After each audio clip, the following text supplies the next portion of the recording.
wanaagsan dhammaanba akhyaarta hawada laga dhegaysanaysa ay ku soo dhowaada mid kale oo ka mid a barnaamijkeennii fanka iyo suugaanta.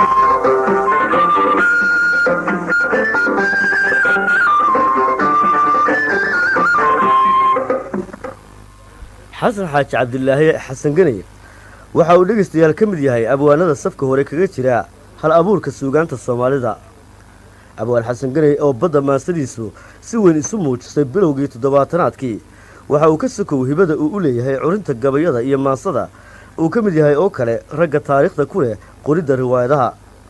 kuwaasi oo markii ay masraxa u soo baxeen si aadan loo xiiseeyey islamarkaana la odhan karo qayb waxay ka yihiin tirdhaxaadka taxanaha riwaayadihii laga dhigay dhulka soomaalida.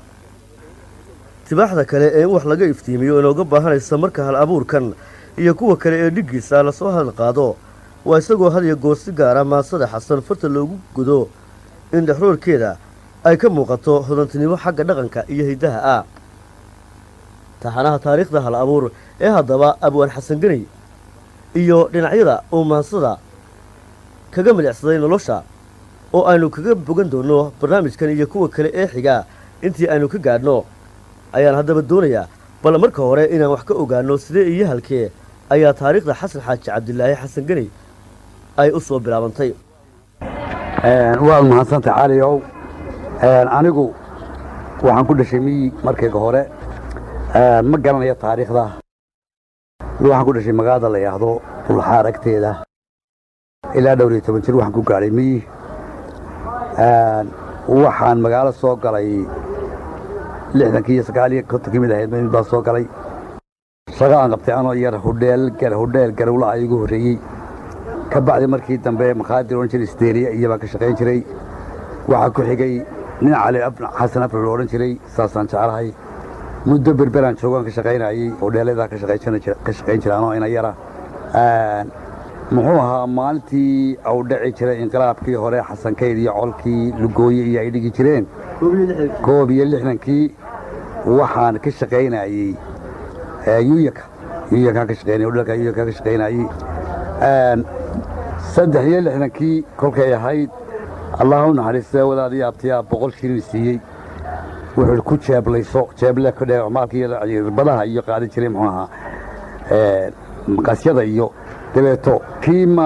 waxaa maan gelinay niman ilmaadeernahado halkan qayryada horteeda geedka weyn ee qurac ah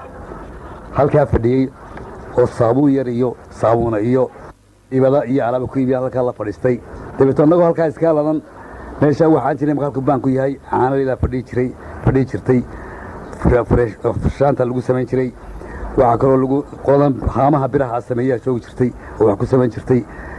afka horena annagoo bacdlayaal ayaanu ka fadhii jiray. 63kii mar la odhan jiray bakayla qalab ayaa lana rabo meesha imika la yidhaahdo xero dhefta dadkii la raray ee halkaa lagu hordejiyey ayaanu hayn. abaara way noqotay, magaaladuna way yaray, cid baa noo ima weyday, waanu kacnay. dabeeto miyi baan yaro tegey. waxaa soo degay nin aan walaanahay maxamed cabdilaahi gaheer la yidhaahdo. wuxuu furtay dukaanka halka ninka la yidhaahdo halka basaskan cabaaya ka soo baxaan nin raan la yidhahdo mataqaan oo maqaadi awsalawaad la odhan jiray ka horjeeda halkaasana dukaankaasi ayuu dhigo kaasanayn jiray. 65kii markay ahayd waan ka tegayoo waxbarashaan u galay geerishkaa waxaa wada haystay ninka la yidhahdo dool odayga dool cabdilaahi xaaji dool iyo nin cabdi biirshe la odhan jiray dhintaa la naxariistay ayaa wada haystay. dabeeto halkaa ilaa 9 bilood 10 bilood baan muxuu ahaa ayaanu ka shaqayn jiray wax ka barasho ugaga jiray. markaa milatariga aad loo jeclaa xoogga dalka la qaad jiro milatariga iyo shicibka aad isku jeclaa. marka ay haddaba dhegaystayaal halkaasi marayso sannaddii 1967kii horaanteedii waxa uu abwaan xasan ganay si rasmi ah ugu biiray ciidamadii milatariga ahaa ee dowladdii midowgii Soomaaliya. bal hadda sheekadaas halkaasi haynooga sii ambaqaado. maalin baan iyadoo ay tahay 26kii dabaaldega la maraayo ayaa niman kamaadooso allah hiida haya ayaana soo maray annagoo geerish ka tagno meesha taagnay. ka daawan dadkii daawanaya ka mid ah annagoo ka mid ah halkaa taagna joognay. dabeeto dhallinyaradii meesha aanu kala shaqaynaa iyo annagoo joogna waxaan ku yidhi ilaahu milatariga dhig oo weliba caada kamaadoosa ka dhig soo saacad rijaabahay. milatarigii baa lay qoray dhiboogii hore markaanu ka baxnay 6 bilood hore markaanu ka baxnay ayaa 7 bilood markii dhibowga 6 bilood dhammaato ayaa waxaa la siin jiray baashii loonsi isteelada yar halka lagu xidhi jiray hada caalamku ku sawira halkee waa ka gashana waxaanu ka galay Goryacol annagoo 15 ku jira ayaa cali boobay 7 kiiba ahayd bishii February 6 baan noqday ma jeclahay Goryacol annagoo joogna bil 15 ayaa wiiyannoodii Djibouti foodkii loo jiray ayaa markaa diyaar markaasaa la yidhi haddii dagaal dhaco ciidan loo qoro oo niman cali bacaad loo jiro ciidaa ka badan ayaa la qoray dabeetana annagii baa la yidhi nimankana bil 15 cisho joogado iyagaa durba milatarigii la yara gartay xeerada Goryacol dhibooga loo baneeyo burcaana gala nagay haddana sheekh baa nagay dabeeto markaa dhibooga noo dhamaaday ayaa isteelooyinkiina na sii waayay halka aan ka dhex galay way ku noqon doonaa isteelooyinkaas waa taariikho kulli wax badan laga faa'iideysanaya ragii wada gashan dhibooga ama Goryacol ha noqoto ama burcaan ha noqoto iyo macallimiintii marka tababarkii siinayay maxaad ka xusi kartaa maxaa ka xusi karaa macallimiintuna way fara badnay ragga iskuulka haydeen raggii saan iskuulka hayd horta waxaan nahay niman badan oo 5 kun oo nin oo dhowdhow baan nahay laakiin ragganu sida u wada jaan qaadnay ilaa dhibo ilaa fan aan wada jaan qaadnay waxa kamid ah Allah naxariisay maxamed Ismaaciil ka dhintay maalintii dhawta Kanaaco waxa kamid ah nin Axmed Xirsi Libax la oran jiray Axmed Xasan Xirsi Axmed Libax la oran jiray oo isna dhintay waxa kamid ah Axmed Baanday Axmed Ali Shire Baanday waxa kamid ah rag fara badan oo inta adigu garanayso inta kala gargaranmaysid raggaasa kamid ah dabeeto adigu kamaandoos markii dambe loo qaatay iyaa laga dhigay ila la siin waayay dabeeto waxaan toonay darajo maydhan waxaan ugu badnaa ciyaar iskuulka dabeeto iyagaa yaqaana ilaa jana ilaa arufra yaa raggii kala bartoshay markaa oday jaamac masaloon jiro halkan sektarkan haystay ayaa lay nimankii waxay tosheen milatarigii nimankii dhibooga ahaa darajo maydhan bay tosheen markaa dabeeto waxaa noo yimid faarax faraskii golihii kacaankana ku jiray oo kamaandoos isagu ahaa iyo lixnoo wato oo nin maxaadiin la odhan jiray nin aadan meecaad la odhan jiray nin xasan gufays la odhan jiray nin xuseen jilaal la odhan jiray nin dibjir la odhan jiray rag 6 nin wata markaasuu yidhi 3 safoo dhaadheer gala 3 safayd buu iyo yaa isaa loo taagno saas u hormarayaado kuusha ku gujiyo xaga u kacaya rag badan baa naga qaatay dabeetana halkaa 7 bilood kale oo 6 bilood oo kale ayaanu kabadas buuraha sheeg garaacayn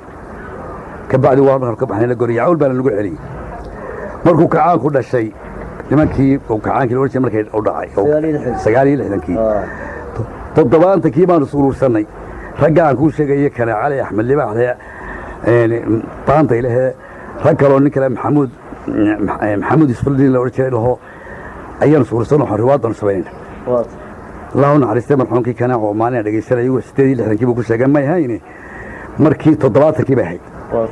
riwaayada oran jiray laanta sare iyo la aragtay la gama ogtahay ayaanu dhignay ayaanu sameeyay oo qalin daaraala ah oo waxba ka xusuusnay midnaba ka xusuusnay ka bacdi fankana markaas noogu horeysay dhaxgalkiisa 7 markay ahayd ayaa aniga iyo nin yaro kale oo colka iyaga ahaa kamaandoos ahaa waxaa noo soo diray laambigil qodan bigilka u afuufta ciidamada markay amba faylayaan amba dagaal jiro ayaa muxuu noo soo diray markaan halkan nimada xoogaa joognay ayaa aniga yiraahdeen ninkan waanu haysanayno inaga noqon maayo waxa nin kale soo dirta dabeeta halkanna waxaanu ka bilaabnay kooxdii la oran jiray Jalaal Daawud nin la oran jiray Maxamuud Duwane Muuse Cali Wajiyar ninkii Cabdi Cali Weyl la oran jiray oo ninkii magaca Jalaal Daawud bixiyayba ah olka iyagii hore nin xujo la oran jiray isna dhintay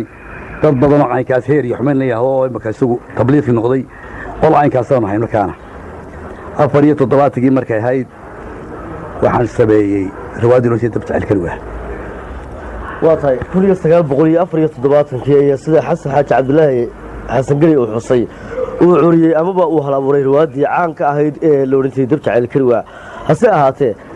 inta aynaan hore ugu soo socon waxaan jeclahay bil Xasan in uu wax nooga iftiimiyo hal abuurkiisu iyo halka uu ka soo jeedo ma su'aasha u qaadanaya mahidaadu leedahay miyaa sidaas loo qaadanaya kulay abaaygu gabi jiray abahay wuu gebi jiray awowgeyna wuu gebi jiray rag badanoo walaannahayna way gabiyaan marka waxaan qabaa uun inay tahay waxidda ah marka ilaa waqtiba da'dibad ku darantay inaad wax oran anigu nimaan walaannahada iga waaweyn ayaa isku gabi jiray anoo yaro maqashada oo aan baadhi karaa ayaa isku gabi jiray kuwaas anaguna iskala darsan jiray oo ugu gabi jiray oo kolba qof mid raaci jiray dhinaca saar jiray oo mir marka hadda waxaan imika waxba macno lahayn ayaan odhan jiray marka waanayn ilaa waagaaba waan iska yara danaysanaa inaan wax haddaan isku dayo isku gelgeyn karo caynkaas ilaa waqtigaas marka 1904 kibana u imanaynaa oo xilliga aad culustay riwaayadaas loo jeedo jacayl kari waa oo si aada u noqotay riwaayadaha dhigan hogolada riwaayadaas ku caanka marka bal arinta noo sii faahfaahin riwaayadaasi kolay riwaayadii ugu horeysay way ahayd riwaayadaasi haddaba dhegeystayaal uu tilmaamay inay ahayd riwaayadii ugu horeysay ee uu curiyo abwaan xasan ganay sanadii 1974 iyo qaybaha kale ee taxanaha taariikhdaba waxaaba aad ka bogan doontaan barnaamijyada soo socda ee fanka iyo suugaanta hase ahaatee qaybtan intaasi ayaanu ku soo gabagabeynaynaa intiinu barnaamijkan lamida ku kulmi doonana waa farsamadii axmed cismaan batuul iyo anigoo idinleh nabadgelyo